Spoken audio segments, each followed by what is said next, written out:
People go to jobs that they hate, 87% of Americans, and guess what? And they pray they don't get fired. That's no way to live. That's why you're here. You just said, know what? No, I ain't going out like this. I'm telling you. And people think you're crazy, and you are. You got to be crazy today. You got to be out of your mind. My favorite book said, let that mind be in you. You got to have another mind in you that says, I got this. This is my life. I own this. I'm going to call the shots here. Nobody's going to tell me how much I'm worth, what time I can take a lunch break. I'm not going to anybody and ask for permission to take my family on vacation. No, I got this. I've got a vehicle that can take me to another place. That's why you said yes. Give yourselves a round of applause. Mr. Washington said, Mr. Brown, transform your mindset. Number 2, he said, practice. Let us say together, OQP.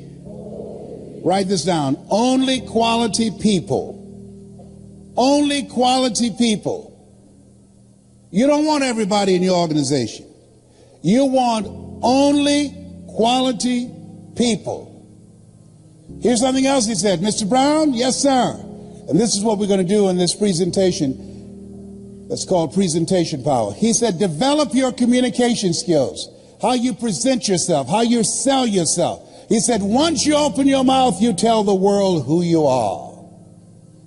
And then he said something else. Let us say together with conviction. I want everybody to join me on this. Let us say together, you got to be hungry.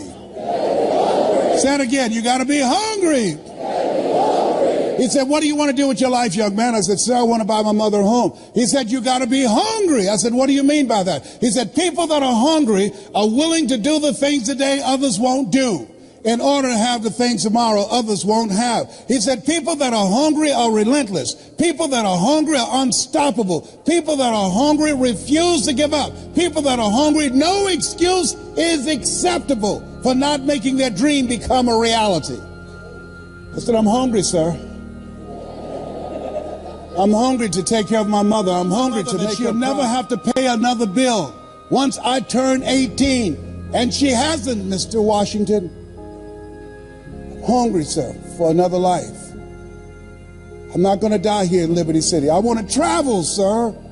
I want to see the world. He said, you can do that, sir.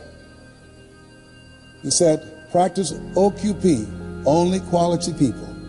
If you run around with 9 broke people, he said, I guarantee you, you'll become number 10. He said, work on your mindset. Listen to these audio programs I'm giving you every day. Glenn Turner, Dare to Be Great, every day. Dr. Norman Vincent Peale, Jim Rohn, every day. Zig Ziglar, program your mind, Mr. Brown. He said, how do you plan to buy your mother a home? I said, sir, I want to become a disc jockey. He said, is that right? I said, yes, sir. He said, good. He said, work on your mind. Here are my car keys. What do you want me to do with this? At lunchtime, go in my car, turn on the radio, and listen to Paul Harvey. Why? He's the world's greatest communicator. You want to be successful? Yes, sir. He says, listen and study people that are great communicators. That's the key to controlling your future. I said, but that's at lunchtime. In order to be successful, you got to be hungry. You got to be willing to do the things today others won't do. Are you willing to do that to be successful? To buy your mother home? Yes, sir. Yes, sir. And that's what you have done. You've got some goals that you want to achieve. There's some things that you want to do. And you've said to yourself, I'm willing to face the no's. You said to yourself, I'm willing for people to laugh at me. You said to yourself, I'm willing to gut this out. You said to yourself, I'm willing to make this happen. You said to yourself, I'm going to do whatever it takes to build this business. I can do it. If anybody's ever done it at any point in time in history, then what's possible for one is possible for me, and I'm going to do it. That's what you said to yourself.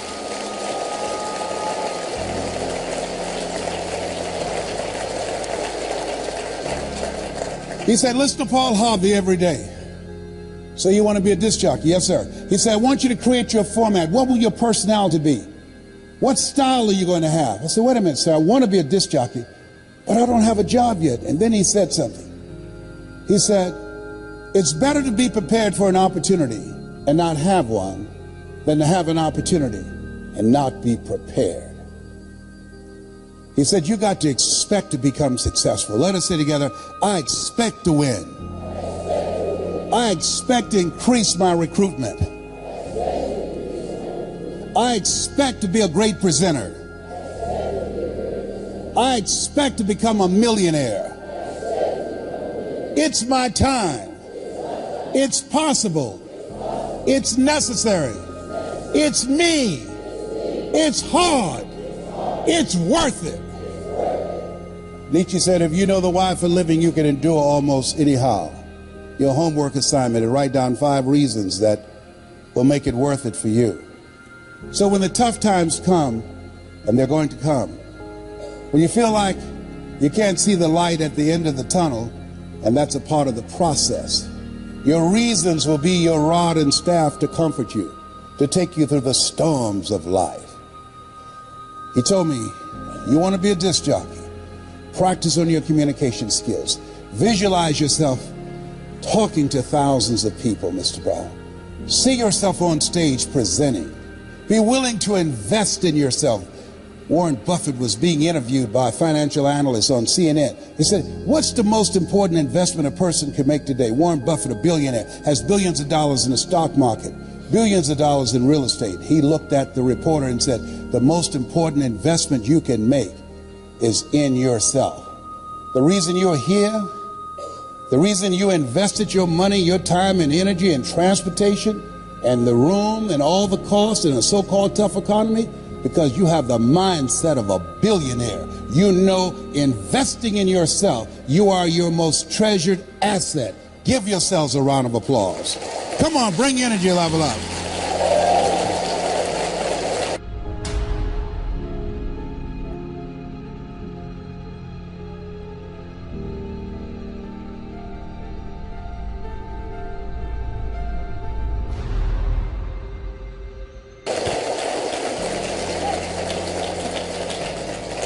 So he said, Mr. Brown, I've done all that I can do for you.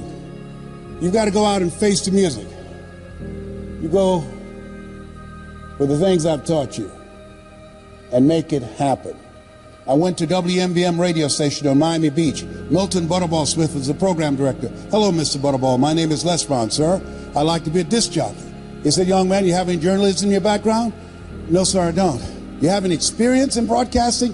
No, sir, I don't, but I practice every day. Let me audition for you. Let me show you how good I am. He says, no, we don't have any job for you. How many have been rejected? Raise your hands, please. I was devastated with rejection. I went back to Mr. Washington. I said, Mr. Washington, they said no. He said, don't take it personally. Most people are so negative, they have to say no 7 times before they say yes. He said, you got to be hungry. Go back again. I said, yes, sir. I went back again. Hello, Mr. Butterball. How are you, sir? My name is Les Brown, sir. I'd like to be a disc jockey. He said, I know what your name is. Weren't you here yesterday? Yes, sir. Didn't I tell you no yesterday? Yes, sir. He said, then why are you back today? I said, well, sir, I didn't know whether or not somebody was laid off or somebody was fired, sir.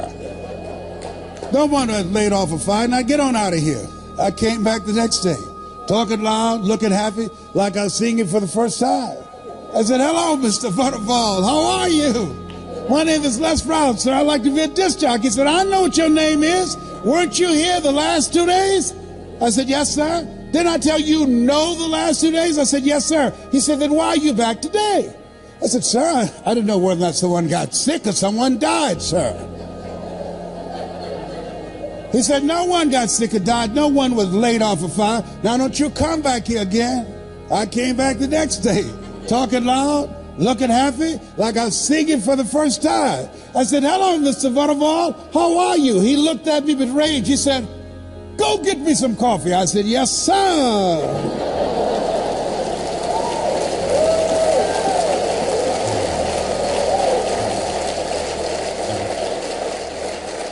My favorite book said, the greatest among you will be your servant. So I became the errand boy for the disc jockeys. I was serving them. I'd go get their lunch and their dinner, and I'd come into the control room, watching them working the control room knobs and switches, knowing my time will come. Let us say together, my time will come, when I'll be a top producer, and when I'll come up on stage and they call my name because of my accomplishment. My time will come because I'm going to put forth the effort.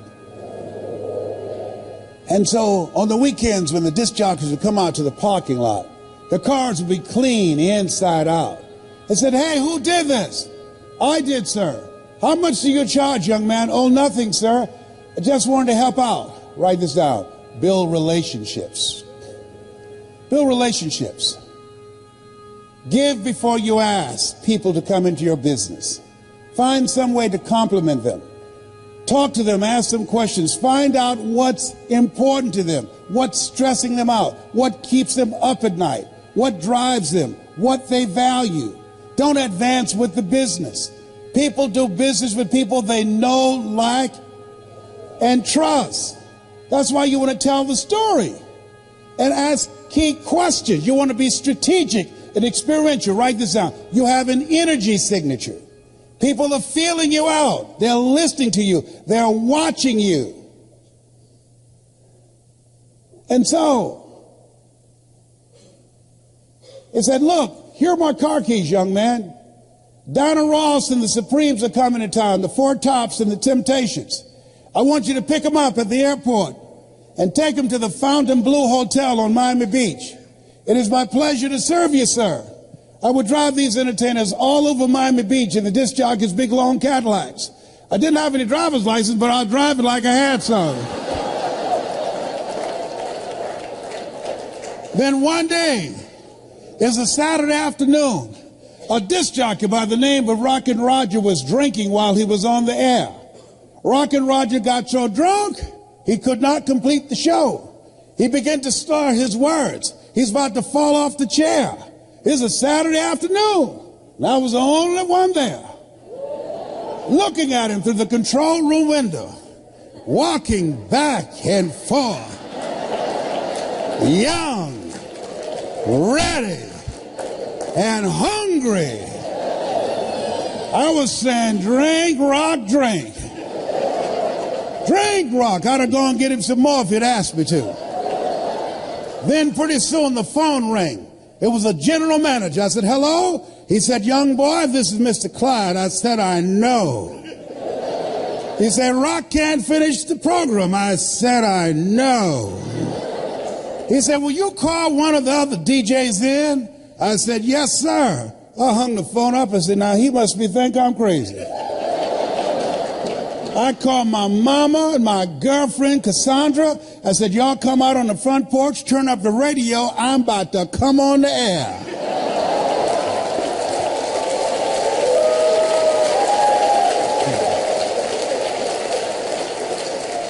I waited for about 20 minutes and I called him back. I said, Mr. Klein, I can't find nobody. He said, young boy, you know how to work the controls? I said, yes, sir. He said, go in there and segue the records, but don't you say nothing here. I said, yes, sir. I couldn't wait to get old Rock out of the way. I put on a fast record. I said, look out, this is me, LB, Triple P. Les Brown, your platter playing papa. There were none before me, and there will be none after me. Therefore, that makes me the one and only. Young and single and love to mingle. Certified, bona fide, duly qualified to bring you satisfaction and a whole lot of action. Look out, baby, I'm your love man. I was hungry. Give the old man a round of applause. I was hungry. I was hungry. I was hungry. You gotta be hungry.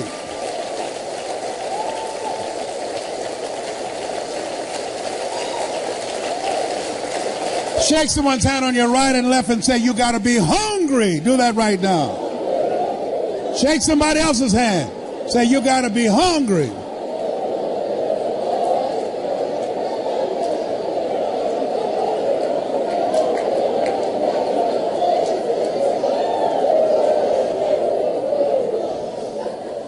People that are hungry believe if you do what is easy, your life will be hard. But if you do what is hard, your life will be easy. People that are hungry believe what Zig said when he said, if you give enough people what they want, they will give you what you want. People that are hungry believe always strive to get on top in life because it's the bottom that's overcrowded. People that are hungry are uncommon people. They say yes to their dreams. They say yes to an opportunity where they can develop their entrepreneurial skills, where they can develop their mind and their leadership skills, where they can become versatile and flexible and create and build a business they can be proud of. People that are hungry have a vision of themselves when they leave here, leaving a legacy and not liabilities. People that are hungry understand that most people die at age 25 and don't get buried till they're 65 because they're not willing to take a chance on themselves. People that are hungry are a rare breed. They're risk takers. I don't know what you want to do. Seemed like yesterday when I was the new kid on the block. Now at 68, I'm the old timer. I used to think people in their 40s were old. Now I'm 68, I feel like I served at the Lord's Supper. And I know I look young for 68 because I used mascara to cover my gray hair. I was over there asking Maria. I said, Marita, can you have any of this mascara? She said, oh, you look just fine.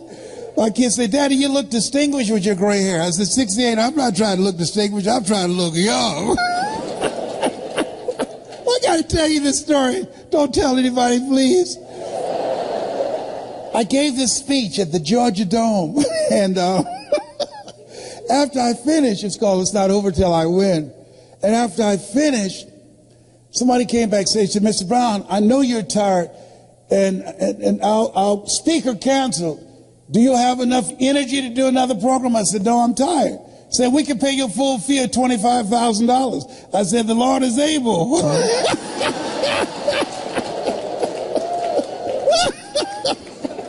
So they took me over to the Georgia World Congress Center. And it was an intimate setting. People were very close to the stage. So I looked in the room, and then I went to the restroom and got my little Mademoiselle mascara out to cover my grain, you know, in my mustache and everything. So I came in the room. The lady wanted everybody to know that she knew me. So she said, there he is, Les Brown. I came up on the stage. She holds her cheek out for me to kiss it. I kissed her on the cheek and left this big black smudge on her face. I said, oh, my God. So I didn't know what to do, so I just sat down. So the people down front started saying, there's something on your face. She looks at me. She said, what are they saying? I said, I don't know. Then one nosy lady went over there, opened up her pocketbook, and gave her a mirror. Now, nobody asked her to do that. Getting in the Kool-Aid, don't know the flavor. She looks and see the big black smudge on her face. She said, how did this get here? I said, I don't know. You think maybe some of this rubs off? Well, the reason I'm telling you this, don't worry if I kiss you today, because Marie said, you don't need it. You'll be just fine. You look distinguished. Whatever.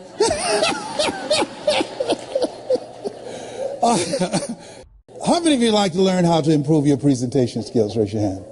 We're going to do a webinar that will walk you through a process and teach you how to tell your story, so you can speak in your community on a volunteer basis and be able to make a difference. How many of you like to make a difference with your story? Raise your hands. Very good. We will show you how to do this. I've been doing this now for 40 years. I love and admire Eric Worrier for who he is, me as a friend, but the passion that he has in giving you the tools that you need, not just the mindset, but the skill set of what it takes to build a strong multi-level marketing business. I can tell you, based upon my experience, and he's not paying me to be here. He's got a blue light special going on up in here. This is my friend that I love him. There are few people who can call me, and I'll get on a flight and only had 4 hours of sleep to come in to speak. I was very subdued and conservative today, but I love and admire him. I'd like to leave this with you. After leaving Zig's memorial yesterday, who was a great man, who contributed so much to so many people.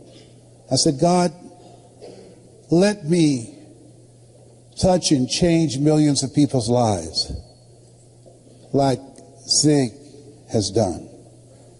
Let me make my mark like he made an incredible mark. Let me touch hearts and minds like he touched me when I first saw him. And I drove many miles, 400 and 500 miles, to see him and Jim Rohn and Dr. Norman Vincent Peale and Charlie Tremendous Jones. Let me be an instrument to give people hope, to inspire them to expand their skill set, to encourage them to create collaborative, achievement-driven, supportive relationships. God, let me live a life that counts, that means something to people. God, help me to be able to inspire people like Mr. Washington inspired me, like Mike Williams, my mentor for the past 43 years, who saw something in me I could not see in myself, who believed in me when I didn't believe in myself. Please let me live a life that matters. I want to leave this with you. At this stage of my life, my goal is to train 100,000 speakers who will have one message: hope, skill set, and collaborative relationships that will change how people think, how they feel, and how they act. 100,000 people outside of religion and outside of politics, both of which I believe polarize and divide people. 100,000 ordinary people who want to live an extraordinary life. God, give me the stamina and the vision to use my gift that you have given me to work with people who are hungry to make their lives count. I want to leave this with you that my mother used to love to say to me when she was in pain. Leslie, yes ma'am. Come in here. Yes ma'am, mama. What is it, baby? Say that thing for me, boy. That makes me feel good. Yes, ma'am, mama. My mother's dream was to raise 7 children she didn't have, to make sure we had a roof over our head and food on the table. And she never failed. We never went to sleep hungry. She's a hard worker and she had faith. I remember the first home I bought her in. This home she saw. I said, Mama, how you like this? She said, if I lived in something like that, I would feel like Mrs. Rockefeller. She didn't know I had planned to get that home for her. I purchased the home and I said, Mama, I think I know the people who live there. You do? I said, yes, ma'am. I said, I'm going to stop in and say hello. And I drove there and I opened the door. And she got out, and Mama at that time, around 76, she held my arm and we were walking toward the house. She looked at how beautiful this house was. She said, Leslie, you sure you know these people? Yes, ma'am, Mama, I do. And we got to the door. And I couldn't hold it anymore. I reached in my pocket, I took the key out, and I put it in the door. I said, Mrs. Rockefeller, this is your home. She said, Leslie, what are you talking about? I said, Mama, I bought this for you. I pushed the door open. She stuck her head in the door. She said, anybody home? I said, no, Mama. Nobody's here. This is yours. It's fully furnished. Multi-level marketing made that happen. This is going to happen for you. It's already happened for some of you. Mama has since passed. She was born on November the 6th, just like Zig. I remember her walking around the house looking and said, thank you, Jesus. Thank you, Jesus. And Wesley, you were such a problem kid. You were so crazy. I said, I know, Mama, but I'm rich now.